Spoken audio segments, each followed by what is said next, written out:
Hey guys, welcome to today's video. So today I'm doing a video on 10 things that I found interesting to learn, or interesting things I've learned in first term of medical school at Imperial College London. So that's 10 things. I'm trying to spice up the video by putting my hand like jazz hands. So I've got my laptop here, so please don't mind if I kind of just double check to make sure that I'm saying the things that I want to, because I kind of thought about, I've not rehearsed what I'm going to say, but I've thought about the 10 things that I think I've really enjoyed learning. So number one, the first thing that I've really enjoyed learning is about relative and absolute risk. We have basically one of our modules is lifestyle medicine and prevention, LMAP. So within it, we learned about briefly about epidemiology, which is it's like the study of public health. And we have a really great public health consultant, Dr. I think Richard Pinder is his name. Second year medics in my family, so in my baby medics family, love him a lot. So in any case, in one of the lectures, he was kind of explaining what the difference between relative and absolute risk is, and how it infuriates him that in society in general, in news, especially in news journalism, journalists often conflate the two. So relative risk, so absolute risk is like an absolute difference between two risks. So I can't believe I'm trying to explain this to you, but I'm going to give you a brief explanation, and then you can search it up later if you're intrigued. So absolute risk is like, say you have like a 0.1% risk of getting a heart attack, and another person has a 0.2% risk of getting a heart attack. So the absolute risk is for the second person is 0.2%. The absolute risk difference is 0.1, so they have a 0.1% higher chance than getting a heart attack compared to maybe the healthy person that has a 0.1% risk. The relative risk is actually, sorry, I better not get this wrong, but the relative risk is actually an increase of 100%, right? Because it's it's basically double the chance. So it's a 100% increase. So you have a 100% increased risk of getting a heart attack. Yeah, so I hope you kind of got what I'm trying to say. So in the newspapers, they might kind of put, you know, if you take drug X or whatever, you have a 100% increased chance of having a heart attack. That's how much the increased risk, that's relative risk. But in reality, it's gone from 0.1% to 0.2%. So but that doesn't obviously sell headlines and stuff, because it's a really small amount. So yeah, that's relative versus absolute risk. So that's number one. Number two, so the second thing I've really enjoyed learning about is the importance of autonomy in dementia. So as part of our PVB for BRS, which is bioregulatory systems, we've been exploring dementia in quite a lot of depth, and the effects that it has on patients and carers and the wider community in general, and society, like the cost of dementia and care for dementia. But one thing that particularly struck me, so they gave us a lot of reading to do. I think some of it was from, it wasn't dementia.org, but maybe it was alzheimer's.org. So there was like a couple of really long documents, like kind of reports that were generated for Alzheimer's, where they asked us to read specific pages, and I ended up reading almost all of them because they were so interesting. But the thing I gleaned a lot was like, is basically like, it's so important that for people that have dementia, to help them retain autonomy as much as possible, because dementia is it's a pretty scary thing, because I think like for a lot of us, like losing our ability to think, our memories, you know, it's like for me anyway, that's kind of like how it's a big part of how we define ourselves, is like our memories, like the times that we've shared with our families, our abilities to think. You know, like I like thinking a lot and thinking about things and talking about things, and dementia is like one of these horrible things that well, it's a set of symptoms, but it's this horrible thing that, you know, it kind of corrodes all of that away. And the thing that I really gleaned from doing my reading was that it's so important that you don't treat patients with dementia as like, oh, it's just a person with dementia, because they're still a person, right? So it doesn't matter how much their kind of ability to think or their faculties are being compromised, there's still a person there. And ultimately, right to the end, you have to do as much as you can to help that person retain their autonomy, because eventually dementia is a cause of death, so it will lead to death, because we don't have a cure for it at this stage. but that aspect of like giving people that independence, you know, like don't it's not like if they lose that sense of memory and they're not themselves anymore, they're not suddenly less than human, they're still human, and we should do everything to protect their rights, and autonomy is a big part of that. Like it's obviously it's very difficult to do because it's very challenging I'm assuming for carers of people that are dealing with dementia. You know, it's not an easy thing. So yeah, we got a bit heavy there, but yeah. So, and if you come to Imperial next year, you'll do a really interesting case, which I won't talk to you about, so because it will ruin it for you. So yeah, so I'm learning about dementia and the importance of autonomy. The next thing that I really enjoyed learning about is the effects of physical activity on health. So at this point, I think I've probably done another video about physical activity and why it's really important to keep up physical activity. So it's worth watching that. But essentially, physical activity is like it reduces the risk of like so many things, like not just mental health. So depression, I think up to 30% reduced risk if you're regularly physically active. But even like things like obviously your cardiovascular fitness, you'll have less risk of cardiovascular related sort of diseases and stuff. And again, watch the video if you want to get some more stats. But even like dementia, it's been shown to reduce atrophy, or at least stop it. Like having regular physical activity has been shown in some cases to slow down or stop or even reverse atrophy in the brain, which is the primary cause of dementia. So that's like when I read that, that was kind of like, it blew my mind that just being regularly physically active, you know, can do that for you. And yeah, so watch my video on physical activity during the pandemic. But essentially, you know, try and keep physically active, do things that keep your body moving, because physical health and mental health are intertwined, but physical health benefits are like vast, right? So if you're not doing physical, especially if you're not doing it, like the people that benefit most from physical health activities are the ones that are not doing any, right? So it's a curve. So it kind of, at the beginning, it's exponential, the benefits you get, and then it's diminishing returns. I hope my little graph helped demonstrate that. But yeah, keeping physically active is key. So that's something I wanted to kind of like, it's one of the great things about being a medic is you get to learn things like that. And obviously it's like, our parents say it and it's given and stuff, but here it's like it's evidence-based, right? They show you, well, you know, doing this is going to reduce your risk of this, that by this much, and it really sinks in. So yeah, physical activity and health, very key.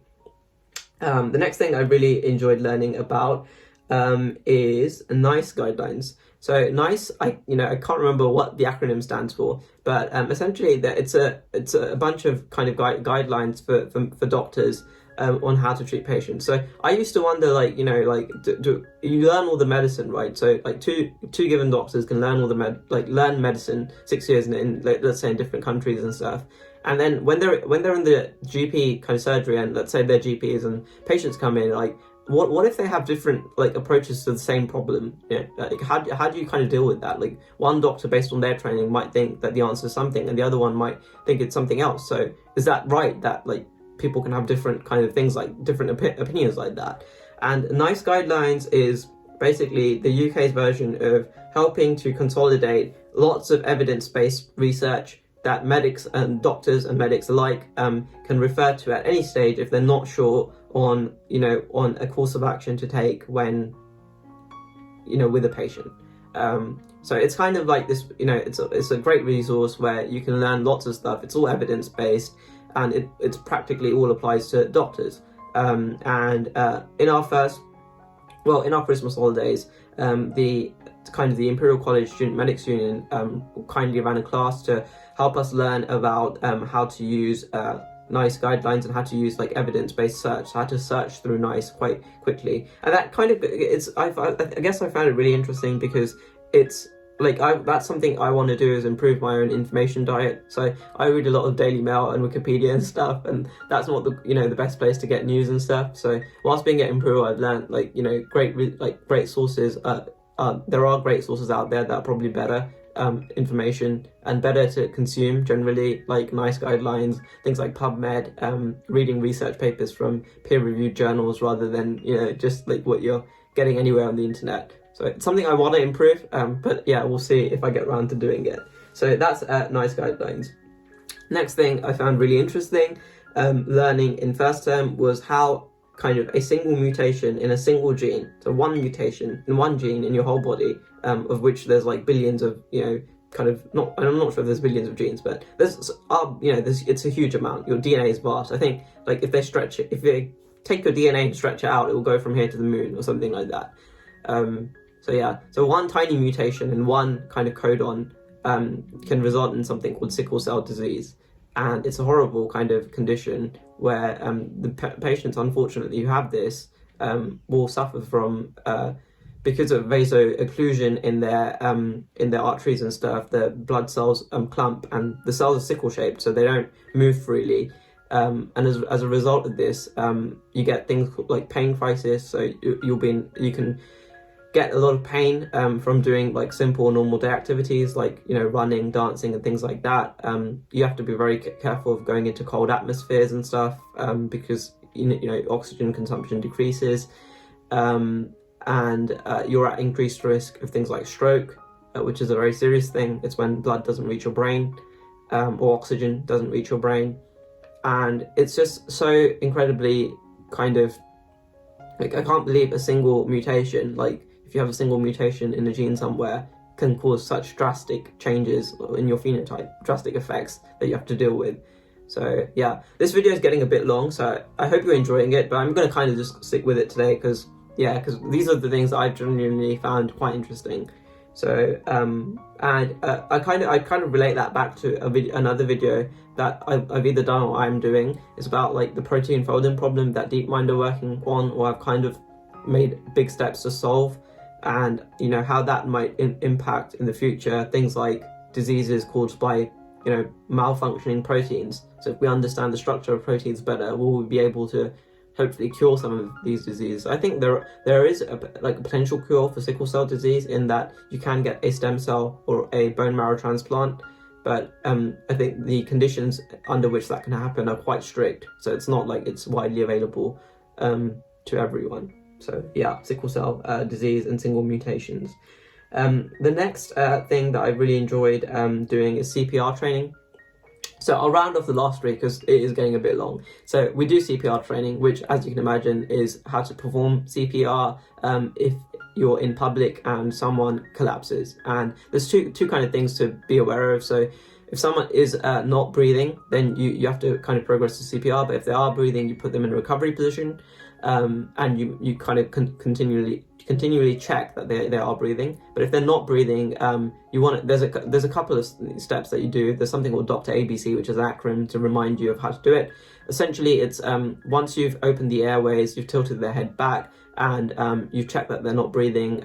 You do 30 chest compressions at a rate of 120, I think, beats per minute. So it's quite quick, followed by 2 breaths into the mouth to give them oxygen. And if you can't do the breaths, just stick to the doing the compressions, and they teach you how to do that really well. So exactly where to place the hands, in what position, and how much pressure to apply, and that was really interesting. So yeah, CPR.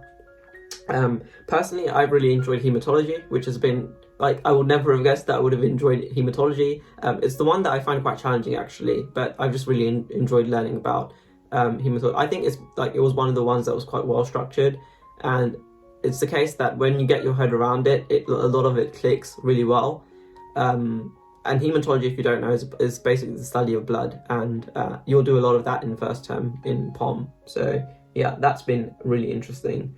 Finally, I think we'll come on to the final 2 things. So no, I'll stick to one. So the importance of professional communication. So I wouldn't kind of the first few weeks we had introductory lectures, and I remember they done this kind of simulation where the ICSMU students were volunteers, and they were 3rd and 4th years that were on the union, and they were kind of talking how they might take a history from a patient, and the way I thought that it would be done was so different to how was the correct way to do it.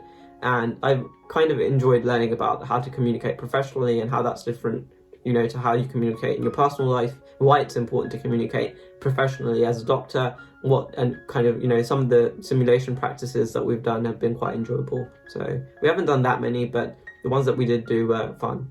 So that was good. And to round it off, because it is 10 things, so I think this is the 10th thing, the effects of poverty on health. Learning about that has been quite eye-opening, I'd say.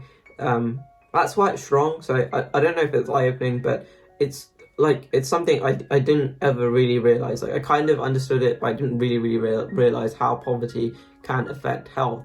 And things as simple as like not being able to afford good housing, we get taught, it increases your risk of like things like COPD, which is chronic obstructive pulmonary disorder, because you might live in an environment where there's a lot of like the air circulation isn't good. I can't remember what's the thing that's on the walls, like damp and stuff, that can affect your breathing.